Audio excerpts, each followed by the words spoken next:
Hello, I'm Riley Lachuk. Grocery prices have been top of mind for many Manitobans this past year. Manitoba's Premier says he is thinking a lot about grocery prices too. In a year-end interview with CBC News, Wab Kinew says he has an idea of how the government can help trim that total at the checkout, while also vowing to make a noticeable difference in healthcare wait times and cleaning up more homeless encampments. In his sit-down, the CBC's Ian Fraze also asked the Premier if Manitobans could be heading to the polls for an early election. Here now is some of that conversation. In the past, you've cut the gas tax, you froze hydro rates. Are you planning something similar? Well, I'm thinking a lot about the cost of groceries and the cost of living, putting food on the table, literally.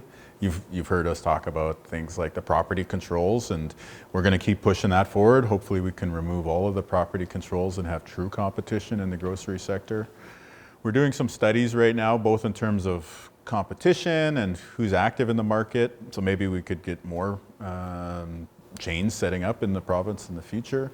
Looking at the price of milk, which is, legislated, so we'll see whether anything's possible there, while also making sure that the producers can make a good living themselves. It's a balancing act, of course.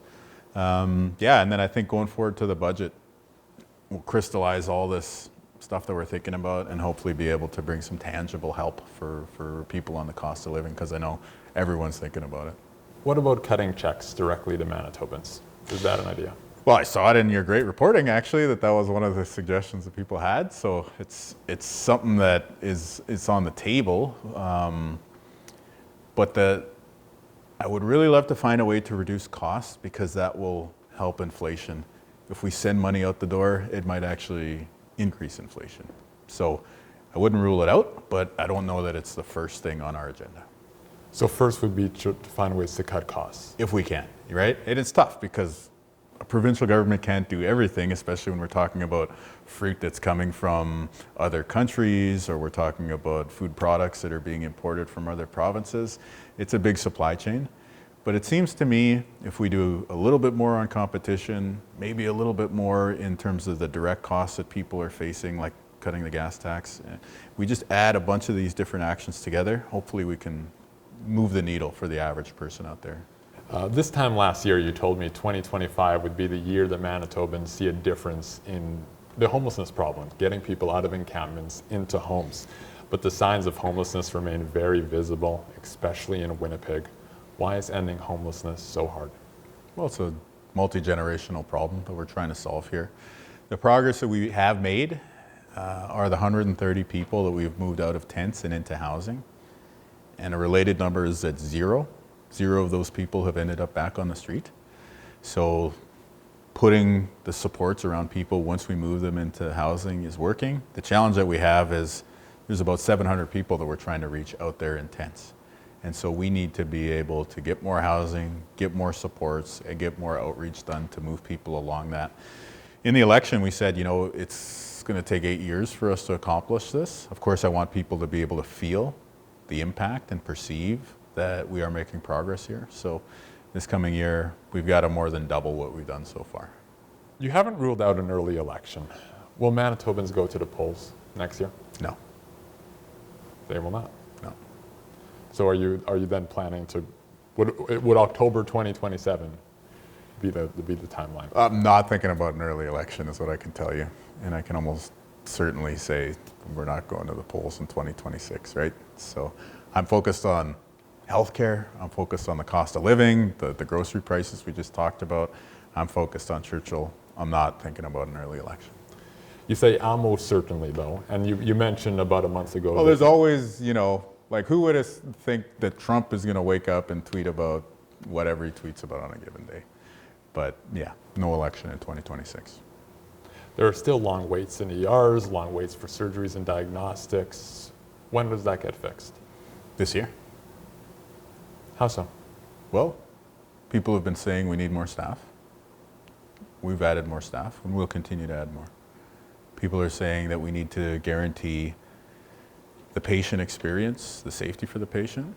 So we're bringing in a patient safety charter.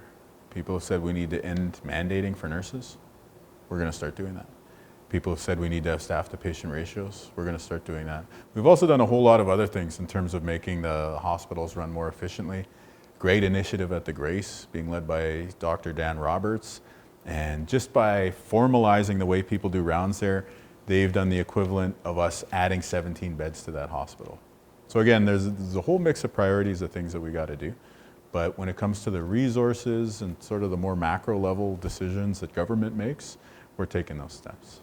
Do you think Manitobans will, a year from now, say that progress has been made? Because Yeah. you said it's going to be fixed this year. I mean, what measures are you looking at? What metrics are you envisioning? All the ones that I'm sure you'll ask me about in next year's year-end interview. But on a more serious level, the primary care piece is very, very important, because let's remember, a lot of folks don't ever go to the hospital, right? For a lot of folks, their experience with healthcare is, my kid is sick and I need to make sure that it's not something super serious and, you know, get a good care plan for them while they're out of school. Maybe it's getting the sick note from the doctor. Well, we're taking action on that too. So we're doing the primary care piece, we're doing some of the community pieces. When we're looking at the hospital and the healthcare system, the long-term care system as well, we're taking action in a lot of those really important areas. And so we'll continue to have that comprehensive approach in healthcare to make things better. Anything else you would like to add or announce, Mr. Premier? We will likely, I don't know why I'm qualifying this, we're going to have a public inquiry into the Scio silica affair. There are some unanswered questions. It was a really big deal for us when the ethics commissioner fined Heather Stephenson, Cliff Cullen, and Jeff Wharton.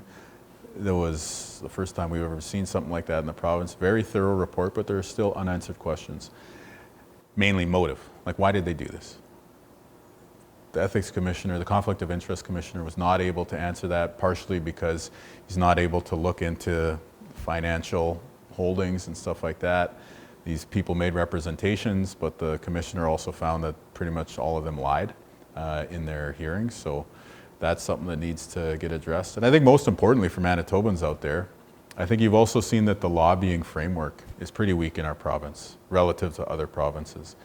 So how do we maybe get answers on what happened in the Scio silica affair, but also how do we look ahead to the future and just have a stronger framework? We are going to probably bring in new lobbying rules. We are going to bring in rules around people participating in inquiries from other provinces and things like that. But I'm sure that there's more that needs to be done. Like, you read that report, it's not just GR people who are reaching out to the government. There's, board members and, other folks that are having conversations. Is our lobbying framework strong enough in Manitoba to make sure that you, the average person, know what's going on with your government officials, the people that you affect in our democracy? I think we can do better. And so I think an inquiry that's looking to the future and it's starting to answer some of those questions about how do we tighten up the regulatory legislative framework around this, I think that'll be a benefit for all of us.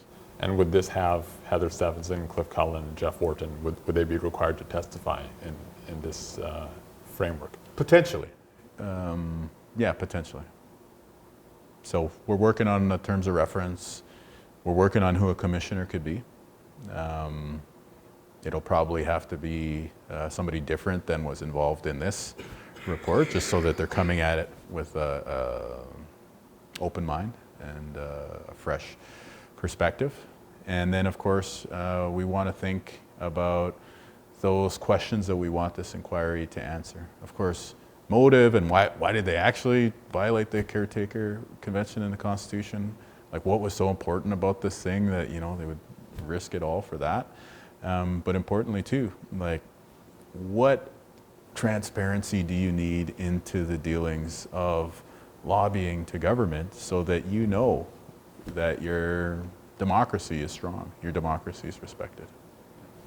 In terms of reference being drafted, what's the timeline? I think you'll see us launch it in 2026, which means, inquiries typically can take a year or more, so you can work outward from that date. So we are probably looking at a 2 or 3 year process from here. I really appreciate your time. Thanks for this. Yeah. Merry Christmas, Happy Holidays, Happy New Year.